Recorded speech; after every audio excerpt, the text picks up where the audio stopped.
Hey everyone, it's Pam from Coach Pam Fitness.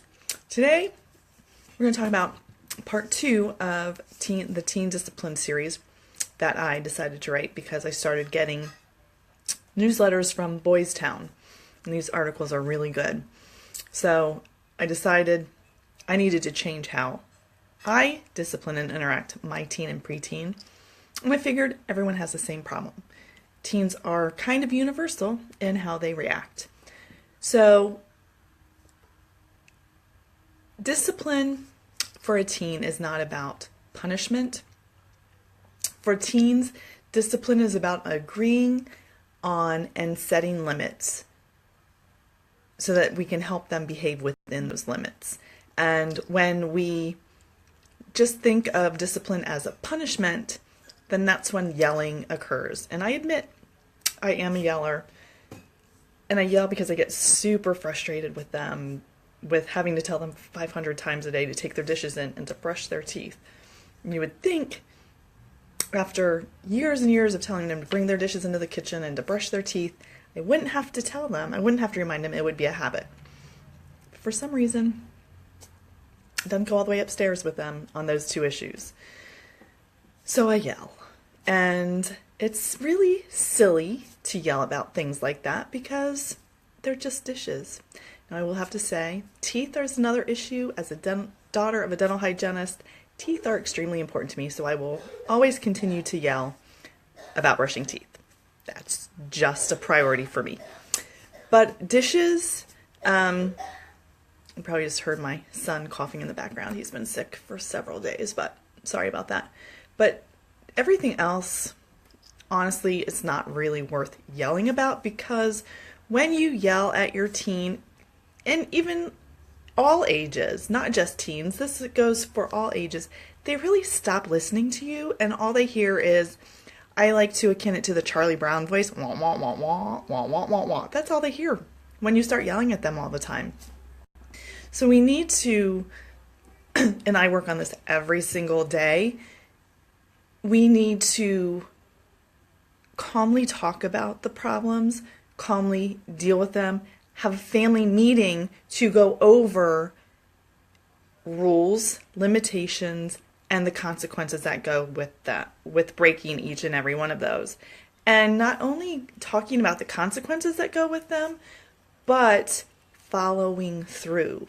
Because if you don't follow through, if you have a family meeting and you set all these limitations and these rules and you have consequences for them and they break a curfew or whatever, and then you don't follow through with the punishment, they're never going to listen to you, and they're never going to understand boundaries, and they're never going to understand how to make a good choice. So we need to discipline in a calm, cool manner. We need to teach versus yelling. And it's hard for all, moms, come on. I know it's so hard. We get so frustrated. We get tired. We repeat ourselves over and over again. And it's hard to not yell. And I work on it each and every day. But we need to set expectations, and we need to set for homework and chores and curfew. My 16-year-old's going to be driving soon. I'm going to have to set limitations on that for sure. And we need to follow through on those rules and make sure that what we agree upon as a consequence, we follow through on them. And that's another way to teach kids, teenagers, even young kids. You can start teaching this not just as teenagers, but younger. We need to teach them rules because they need to learn how to make better choices. So if they break a rule and you don't follow through with it, then they're never going to learn how to make appropriate choices and the right choice, and they're going to go down a path that we don't want them to go down. So there's a helpful little, I can't remember what they're called, wordplay called SODA to help them learn how to think through each situation. And it's situation, options, disadvantages, and advantages, and solutions. So we need to help them define what a situation is, have them choose two options. If I go with my friends, I'm going to break my curfew. If I don't go with my friends, I will abide by rules, but my friends will tease me. They need to come up with those kind of scenarios, and they're on their own. And then we need to teach them how to look at the advantages of each option. I won't get in trouble if I go home. I will get in trouble if I go with them. And then they need to be able to decide on that solution. And that is a skill that we don't teach our kids anymore. We need to learn how to do that. So just remember that setting those boundaries and limitations is not going to hinder your teen. It's not going to hurt your teen, or any age for that matter. It's actually going to help boost their confidence. It's going to help them with self-control. And those are things that are usually are lacking in teenagers. Self-control for sure is lacking in teenagers. They always think that nothing's going to happen to them.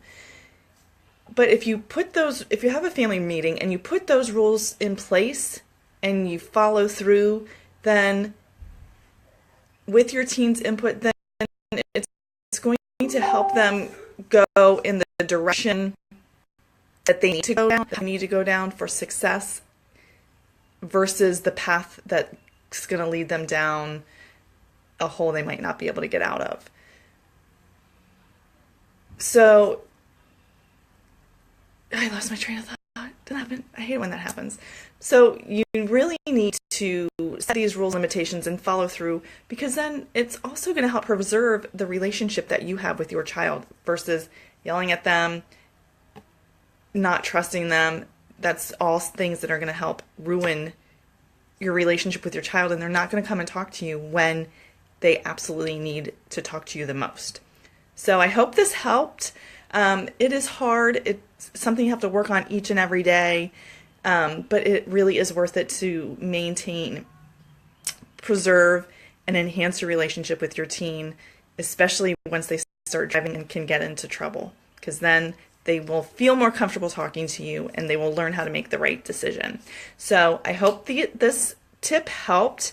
There's a couple more parts to this series, so please be on the lookout for them over the next several days.